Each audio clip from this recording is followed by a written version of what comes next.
Hey, what's up, everybody? This is Charles Sabansi. I want to welcome you guys to another episode of the Dreamerspro Show, where we cover everything from sports, hot topics, classic debates, entertainment. We give you guys a fresh perspective on things and how we see them. And I'm already cracking up in this show here because it's so funny. So, before we get into it, please make sure you like the video and subscribe to the channel. Now, as y'all know, man, Stephen A. Smith, he's the face of ESPN, and he's usually very demonstrative and all of that stuff. But there are times when Stephen A. Smith can be actually hilarious, right? He can be actually hilarious. So what happened? Yesterday, I don't believe he was in studio, if my memory serves me right. And they had JJ Redick, I believe, filling in for him, right? And JJ Redick had a very, very funny monologue, and when he was talking top five something, I don't remember clearly. But JJ usually has these really funny kind of moments between him and Chris Mad Dog Russo. Like, he's always looks like he's upset with Mad Dog, and then they kind of go back and forth. So funny enough, we had already finished production for the day. We had been done. And I was just kind of catching up on some of the shows online, catching up with this one, catching up with that one. And then I came across a segment here where they were discussing on ESPN First Take what the Warriors need to do to stay alive after winning Game 5 and going back to LA to try to get Game 6 and ultimately force a Game 7. So they were talking about, that was basically the premise of what they were talking about in that segment. Then what happened? As they were talking about it, I believe Molly Karam, she kind of segued on to saying, hey, by the way, what did you think about the job that JJ Redick did yesterday on the show? And then Stephen A. Smith started to answer, and what he was saying was pretty funny.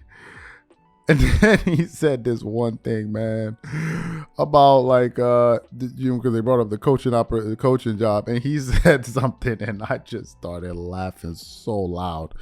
So what I want to do is I want to play exactly what Stephen A. Smith had to say here about this, and then we're going to come back and react to this comment. Take a listen to what Stephen A. Smith had to say there. Just check out some of these stats, some of the analytics. Because, the J.J. Reddicks of the world, the Jay Williams of the world, they appreciate this stuff, the Duke brilliance that they... By the way, did you see J.J. yesterday? What an opening. For the opening, he did a very good job. Oh, he held it down all show. He did, because he did an A-list. What are you mad about? Well, I didn't pay attention to the A-list. I was busy by that moment in time. I mean, you can only take but so much of J.J. But the point that I'm making to you is that his cold open was very good.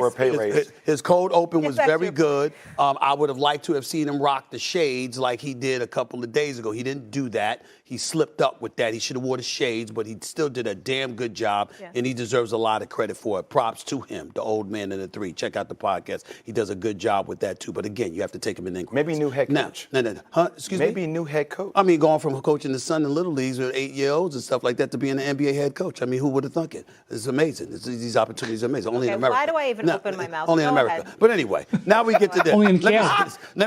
I wish him luck. Actually, not in America. Actually, in Canada. Yeah. But I tell you, I think he'll be a damn good coach. I think J.J. Williams would be J.J. Redick would be a damn good coach. J.J. Williams, J.J. Redick. J.J. Redick would be a damn good coach. I really believe that. Now, props to him. So you heard what he had to say. He said, to go from what is it? I think he said from coaching his 8-year-old to coaching in the NBA. He goes, only in America, only in America, only in America. And I just started cracking. I thought that was so funny, right? Now, let me tell you why I think that was funny. I think it was funny because, first of all, it's true. But it was also because something I had never even thought about. I had never even considered that angle of it. As a matter of fact, when we covered that particular news yesterday, we didn't even touch on that aspect of it, which is, JJ Redick basically having no coaching experience and now coaching in the NBA. So I never thought, and if you listen to the clip carefully, the person you hear there in the background, apart from Brian Windhorst, is Jay Williams. And Jay Williams, even he himself, was cracking up, right? So that was my initial reaction. I laughed so loud, when I heard that one. It was just so funny that he said that. But to his point, now I know the world we live in, and there are many different ways people can take this, right? If you look at it from, the angle of, some people can say, oh, he's hating on JJ Redick. That's one way. Some people can say he's hating on him. Another person could say, oh, he's making fun of, he's making fun of him. And then other people can say maybe he meant it from a political angle, basically saying that, blacks couldn't get this type of position. They don't get these type of opportunities or whatever it is, right? So there are many different ways to look at it. When I heard it, it just made me laugh because it was just so funny. I don't know if it was because of how he said it. And then the fact that it just occurred to me was like a eureka moment. I just started laughing. But he goes, only in America, only in America. But for me, I just thought his comments were pretty hilarious. In terms of JJ getting the position, there's precedent already, right? Because again, you can look at what's his name? You can look at Steve Nash. Steve Nash didn't have any considerable coaching experience, but he got the job, right? So it's not like as if they're making some type of exception to a rule. Steve Nash got the job, and he had no extensive background in coaching. And I think he held the position for about 2 years, 2.5 years or something like that before ultimately he was fired by the, by the Brooklyn Nets. In the case of JJ Redick, they didn't say he got the job. They said he got the position. I mean, he got an interview, not that he got the job, right? So let's not go too far and say, well, he's already no. He just got an interview. Now, some people will say, well, does he warrant being? I mean, what has he done? Doesn't he need a track record to in order for him to get that job? Like, come on, is it fair and blah blah blah blah blah? But the question is life really fair? Like, really? If we apply this to the world at large, you think most people that have the jobs that they do, they have them because they're the best person for that job? No, most cases is based on who you know, right? If you have a bunch of people that are applying for a position and they all have similar qualifications, then how do you distinguish them? How does that guy get the job and you don't? Most people have a leg up on you because maybe who they know, the contact. I mean, I think most of the jobs that people get are through referrals. Hey man, did you hear about this? Okay, let me patch you into this. That's how it happens most of the time, right? You know this person that knows that person.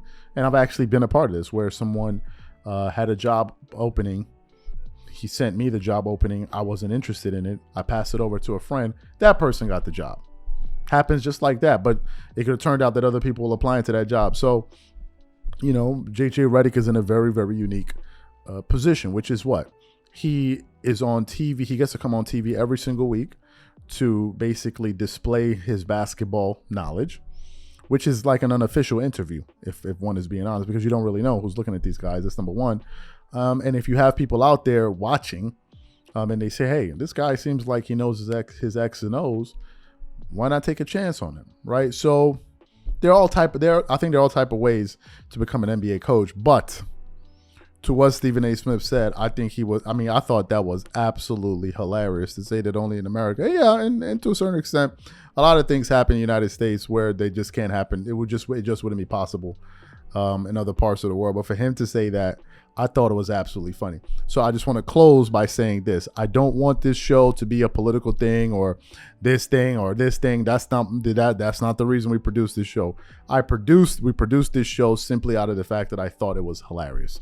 That was it. It just cracked me up. And I'm sure a lot of people, when you guys hear it, I'm sure when some of you heard it for the first time, I'm sure a good amount of you laughed too, but it was because it was hilarious. So these are my thoughts and opinions. What I want to know from you guys, what do you think about what Stephen A. Smith had to say? Whatever you guys think, leave your thoughts in the comment section and we catch you on the next show. Peace.